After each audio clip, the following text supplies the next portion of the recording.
Fala pessoal, eu sou Mauro, economista do Porquê. Começa agora mais um episódio do Economista em Tudo.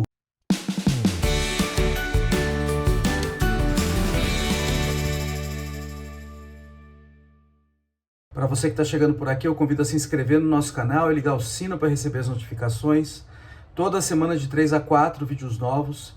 E também é dar uma olhada no nosso site www.porque.com.br, que tem bastante conteúdo escrito lá. Hoje eu vou falar do número do PIB do terceiro trimestre de 2023, que saiu na semana passada. O PIB é o Produto Interno Bruto e ele é calculado pelo IBGE no Brasil. E o PIB ele te dá uma ideia de tudo que é produzido no país, do valor da produção. E quando ele sobe e desce ao longo do tempo, e ele vai subir e descer ao longo do tempo, ele te dá uma ideia de flutuações da atividade econômica. Então você tem momentos que ele cresce, momentos que ele cai, momentos que ele cresce menos, e momentos que ele cai e cai muito, tá? Que são as tais das recessões, e até depressões se ele cai pra caramba. Então o PIB é uma medida importante macroeconômica, porque ele dá uma ideia, primeiro, dos sobes e desces da economia, né, crescimentos altos, crescimentos baixos, e dá uma ideia também, quando a gente olha para longos períodos de tempo, da renda total da economia. E quanto mais a economia consegue gerar de renda, se essa renda cresce ao longo do tempo, você consegue também melhorar o padrão de vida médio da população. Primeiro, o que é o PIB? O PIB é o Produto Interno Bruto, essa é a sigla, né? E ele é o valor de tudo que é produzido no país em determinado período. Todos os bens finais, isso é importante, né? Então, porque, por exemplo, suponha que uma empresa vende um carro novo, tá? Tem que ser novo, lógico, é tudo produzido novo.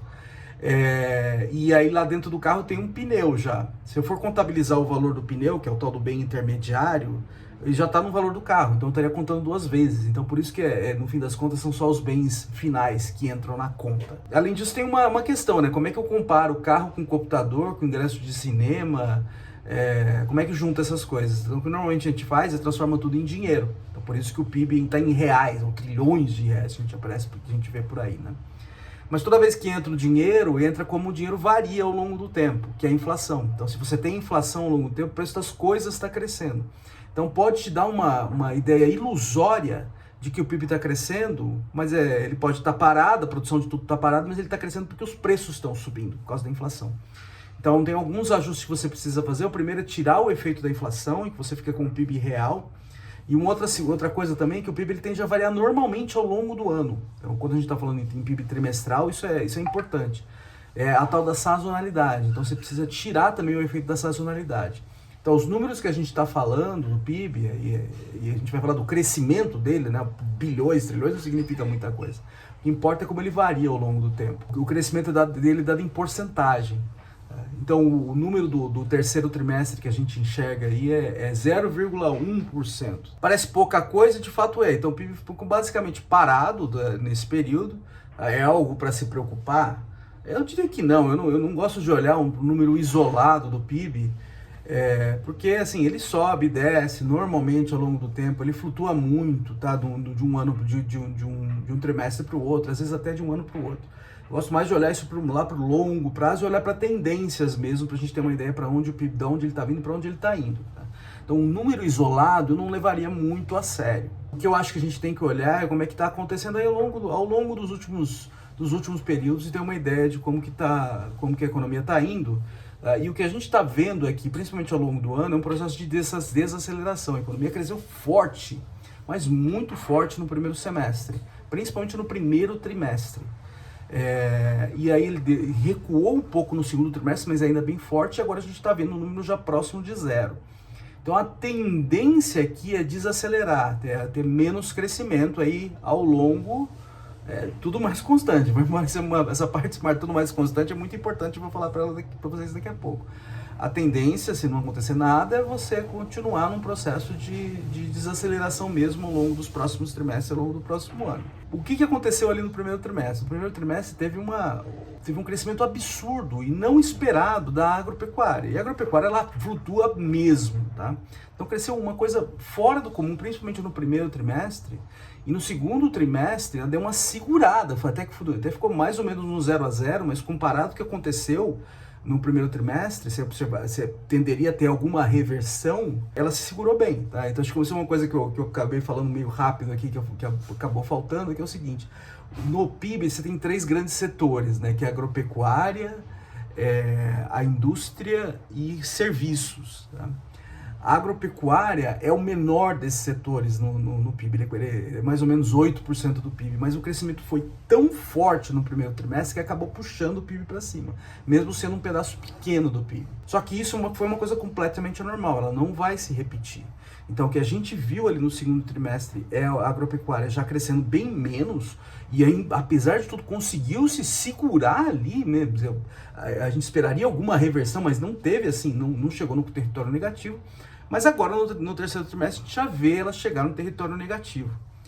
Quando a gente olha para os outros setores, eles estão indo bem, mas não tem indo nada espetacular comparado ao passado recente. Então aí a gente chega no que normalmente a gente espera, normalmente no Brasil nos últimos períodos aí, é um crescimento baixo mesmo, tá? Mas, olha, a gente olha para o ano, o crescimento foi bom, tá? Foi muito bom, ele deve terminar o ano na casa dos 3%, principalmente por conta do que aconteceu no primeiro semestre desse ano, como eu já tinha falado, tá? A agropecuária crescendo uma coisa completamente fora da curva, e os outros setores indo bem, mas nada fora do normal. Então a tendência para o ano que vem é a gente ter um crescimento mais baixo. Tendência, né? Eu vou falar sobre isso daqui a pouco, porque, assim, nos últimos anos, os economistas têm se mostrado pessimistas, nos últimos 2, 3 anos, muito pessimistas em relação ao que de fato aconteceu. Vou mostrar um gráfico daqui a pouco, tá? Por isso que, assim, eu também, assim, de maneira bastante conservadora, falo assim, a tendência, mas, assim, outras coisas podem acontecer no meio do caminho mesmo, tá? E coisas que a gente não está antecipando.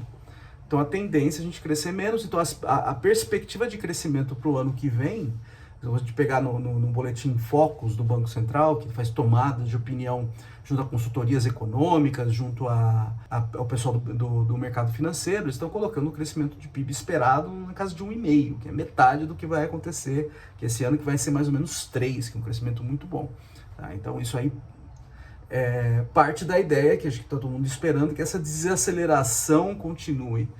Outra coisa que deve puxar essa desaceleração é o juro alto. O Banco Central ergueu uma montanha de juros aí nos últimos anos para combater o surto inflacionário. Ele demora para fazer efeito, já está fazendo efeito na inflação, a gente vê a inflação cair, mas no PIB ele tende a continuar fazendo efeito agora nos próximos trimestres. Então é de se esperar mesmo um crescimento mais baixo. É de se esperar. Durante a semana, ainda nesse tema, durante a semana a gente produziu um gráfico que tem a ver com essa ideia do que está se esperando do que de fato aconteceu, tá? E esse gráfico que eu vou mostrar aqui na tela daqui a pouco, ele vem desde lá de 2005 e vai até 2022, que é os anos que a gente já tem dado fechado para o crescimento do PIB. E ele compara o que aconteceu de fato, com o crescimento do PIB, com o que se esperava no Boletim Focus, o mesmo que eu mencionei antes, com o que se esperava no fim do ano anterior, tá? Então, por exemplo, se eu pegar o ano de 2022, esperava-se uma coisa em torno de 0,5%, um pouco menos até do PIB, e aí o crescimento veio bem mais forte que isso, veio na casa dos 3% também. Tá? No ano de 2022. Então, assim, os economistas, os analistas de mercado estão muito mais pessimistas do que de fato aconteceu. Tá? Então, eu estou mostrando o gráfico aqui na tela. A linha vermelha é o quanto que o PIB cresceu de fato no ano, e a linha azul é quanto se esperava. Tá? E a gente olha ali para 2021, 2022, a gente vê de fato a linha azul menor que a linha vermelha. Então 2021 ainda é recuperação da pandemia, então esperava-se uma recuperação mais fraca e ela veio bem mais forte. E 2022 foi o ano passado em que já se esperava um crescimento bem mais baixo ali, na casa de 0,5%, e aí ele veio ali mais forte, vem mais que 2%, tá? E aí para esse ano, a gente não tem o dado fechado do PIB, mas vai ficar mais ou menos nessa linha. Eu acho que esperava-se um PIB na casa de 1 e ele vai sair a 3, tá? Então, nos últimos anos, de fato, os analistas, economistas estão mais pessimistas do que a economia está se mostrando. E aí até saiu uma matéria no Estadão recentemente falando sobre isso. Então, eu falei, vamos olhar para trás. Eu falei assim, legal essa matéria do Estadão, a gente tá errando para baixo.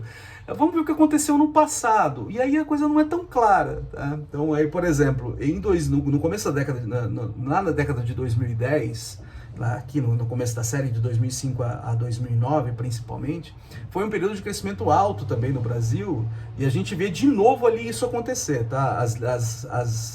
As barras vermelhas tendendo a ficar abaixo da azul, tá? Então, ou seja, não estava se esperando um crescimento tão alto. Mas no período, na década de 2000, a gente vê o ao contrário acontecer, na década de 2010, desculpa, na década de 2010. A década de 2010 foi aquele período de desaceleração muito rápida e que a economia eventualmente caiu num crescimento super negativo ali em 2015, 2016, tá?